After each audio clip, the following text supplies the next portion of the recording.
याच्यावर वॉच ठेवत होतं की इथे कोरेक्स म्हणून एक पदार्थ भेटला आणि हा इथे भेटला। आता यांनी घाबरून मेडिकल बंद केलं। ठीक है, इधर का कॉर्पोरेटर है, इस पे मैंने वॉच किया था, बहुत टाइम से मैं इस पे वॉच रखा था।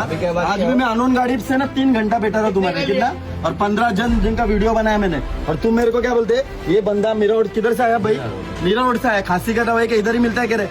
नमस्कार, मी विशाल पाटील, भारतीय जनता पार्टीचा कार्यकर्ता आणि प्रभाग क्रमांक 11चा नगरसेवक। कित्येक दिवसापासून माझ्या प्रभागात मला काही लोकांकडून माहिती भेटत होती की माझ्या प्रभागात नवगरगाव इथे राजाराम श्री राजाराम मेडिकल, जे माझ्या मागे बघू शकता, या मेडिकल मध्ये नयानगर मधून असंख्य युवक एक कोरेक्स म्हणून कोरेक्स हे औषध जे सगळीकडे बँड आहे, हे औषध इथे विकलं जात होतं। याची माहिती मला खूप दिवसापासून भेटत होती।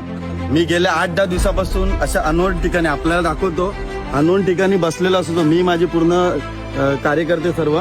आणि आज शेवटी रात्रीचे 1:15 वाजले असतील, आपण बघू शकता इथे आम्ही त्याला रंग्यात पकडलेला आहे। रंग्यात पकडल्यानंतर त्यांनी ते औषध खोकल्याचं आहे, याचं आहे, त्याचं आहे, हे केलं। त्याच्यात काहीच अंतरावर नवगर पोलीस स्टेशन आहे। मला एवढंच समजत नाही की इथे गेल्या 15-20 वर्षापासून जे स्वतःला एवढे धुरमखान समजत होते, इथे स्थानिक नगरसेवक, इथे पण नगरसेवक, तिथे पण नगरसेवक, माजी नगरसेवक होते, तर एवढ्या दिवसापासून यांच्या डोळे मिटकून एवढ्या लोकांना, युवकांना हे औषध पाजलं जात होतं, जे पूर्ण महाराष्ट्रामध्ये बँड आहे।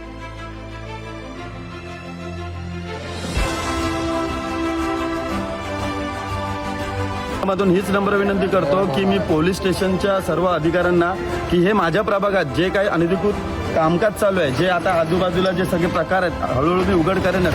असा न्याय द्यायचा हे मी पोलिसांपर्यंत ठरवतो, आणि आमचे लाडके आमदार नरेंद्र मेहता साहेब याची मी दखल त्यांच्यापर्यंत पोहोचवणार आहे, आणि योग्य तो निर्णय या मेडिकलवर मी घ्यायला लावणार आहे। तुर्तास थांबतो। जय हिंद, जय महाराष्ट्र, आपला विशाल जगन्नाथ पाटील।